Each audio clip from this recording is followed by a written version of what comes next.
Assalamualaikum warahmatullahi wabarakatuh. Kembali lagi bersama kami di DLS Channel.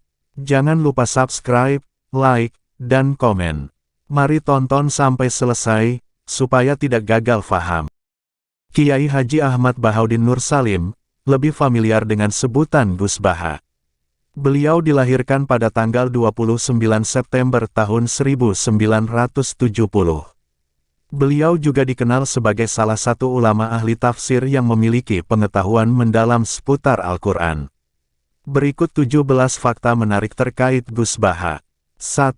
Gus Baha merupakan keturunan ulama ahli Al-Quran, yaitu Kiai Haji Nur Salim Al-Hafiz dari Narukan, Kragan, Rembang, Jawa Tengah. Sebuah desa di pesisir utara Pulau Jawa. Gus Baha menempuh gemblengan keilmuan dan hafalan Al-Quran langsung dari ayahnya sendiri. Hingga di usia belia, Gus Baha telah menghatamkan hafalan Al-Quran beserta qiraatnya dengan lisensi ketat sang ayah. 2. Gus Baha merupakan santri kesayangan Kiai Haji Maimun Zubair. Selain menonjol dengan keilmuannya, Gus Baha merupakan sosok santri yang dekat dengan kiainya. Gus Baha memang dititipkan untuk mondok di Pondok Pesantren Al-Anwar, Sarang, Rembang, asuhan Kiai Haji Maimun Zubair. Dalam berbagai kesempatan, Gus Baha sering mendampingi Mbah Maimun untuk berbagai keperluan.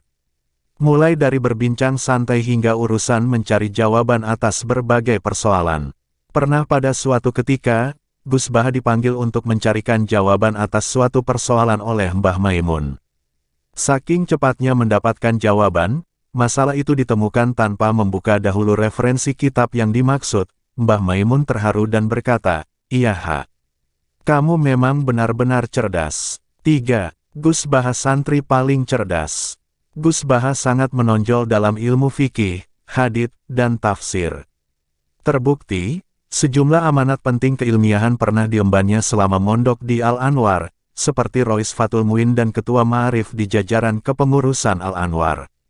Saat mondok di Al-Anwar ini pula, beliau menghatamkan hafalan hadits Sahih Muslim lengkap dengan matan, rawi, dan sanadnya. Selain Sahih Muslim, Gus Baha juga menghatamkan hafalan kitab Fatul Muin dan kitab-kitab gramatika Arab, seperti Imriti dan Alfiyah Ibnu Malik. 4.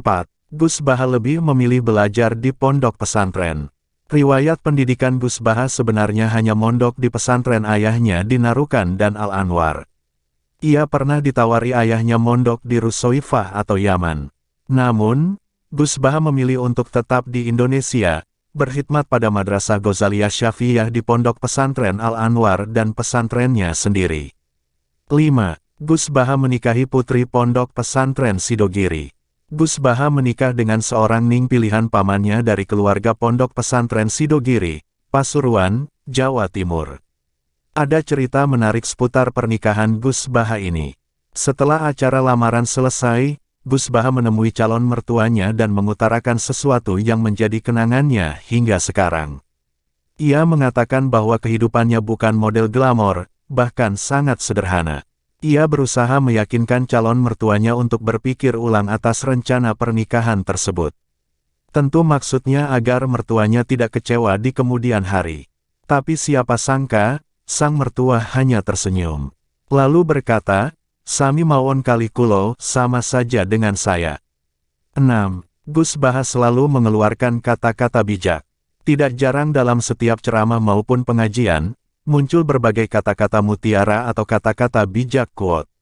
Pengagumnya pun tidak mau ketinggalan untuk mengabadikan quote bijaknya melalui poster. 7. Gus Baha melanjutkan pesantren ayahnya.